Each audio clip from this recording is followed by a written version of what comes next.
Guruji, thank you so much for speaking to us. You must be a relieved man, as are so many people, that Anna Hazare has finally called off his hunger strike. Yes, I am totally relieved, and I know it will happen that way. Yes. And Guruji, it's a happy ending. A lot of people would, a lot of people would say that this is just the first step in the fight against corruption, a successful end to the first step, but that the road ahead is still very complicated. It's not going to be easy at all. Would you agree? I hope it's not complicated now that everyone realized the power of people and the power of truth. I hope people improve their communications and get things done faster. Of course, Guruji, it has to undergo all the parliamentary processes. It has to undergo all the parliamentary processes. You can't force anybody to do anything immediately. It has to take its time, but not too long time as the country has been facing in the last several decades.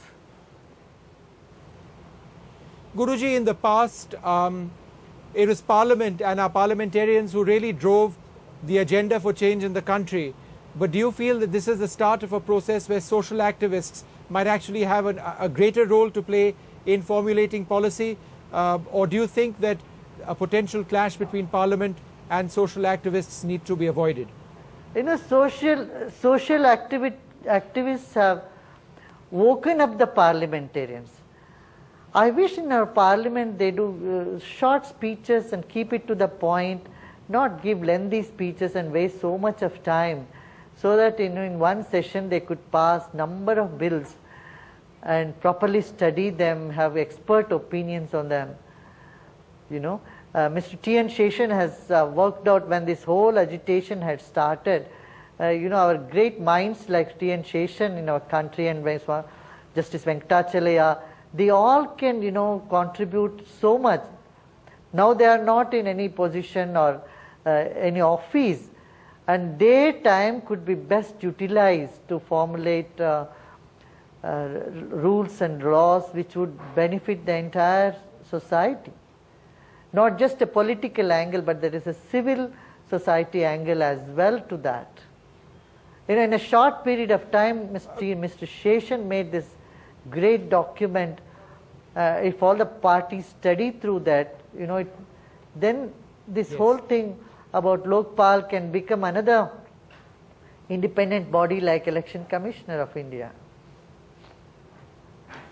Now, Guruji, over the last 24 hours, certainly we've seen Team Anna forcing through Parliament a resolution in which the three issues which were of concern to them actually went through in that resolution. There was an all-party consensus on that. Do you believe, though, that there are other versions, there are other people who worked very hard on a Lokpal bill, other civil society bodies, and that their views need also to be incorporated?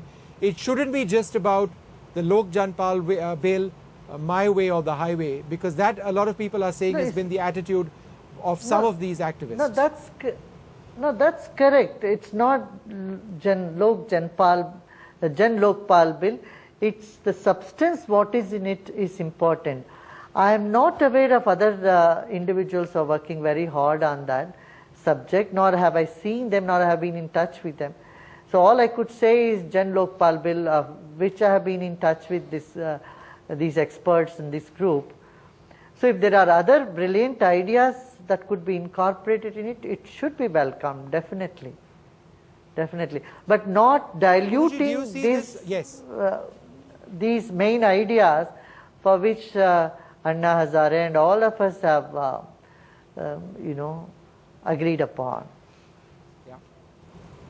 Would you say, Guruji, that the politics of India, is being redefined potentially as a result of this? It's been several decades since we've seen an agitation like this, and a lot of people we were talking to have said that they've never seen a civil society agitation of this sort in the country in a long time. It's always been political rallies in the sort. So are we in the process of seeing a new, more assertive India in a sense? Yeah, it's a new resurgent India now. Correct.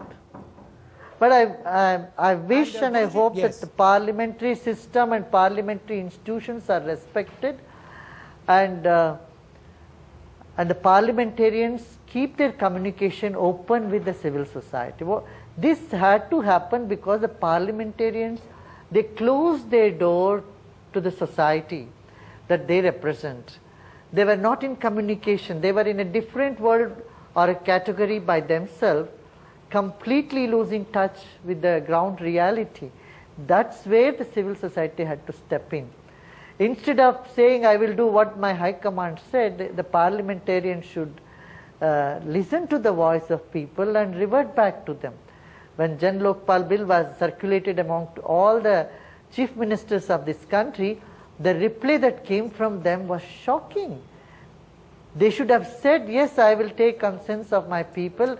These are my ideas, or these are the wishes of the people. They should have conveyed that rather than saying, we will just follow what the High Command says. You know, you leave it to one person to dictate terms for everybody. It's not a healthy democracy. So, democracy means listening to the opinions of people. And this is how it is done throughout the world. Every county, every province in Europe and many countries in South America, North America, they all work like that. NDTV's cricket app, Android and iPhone, fastest scorecard, special analysis, and much more. Download free. ndtv.com/apps.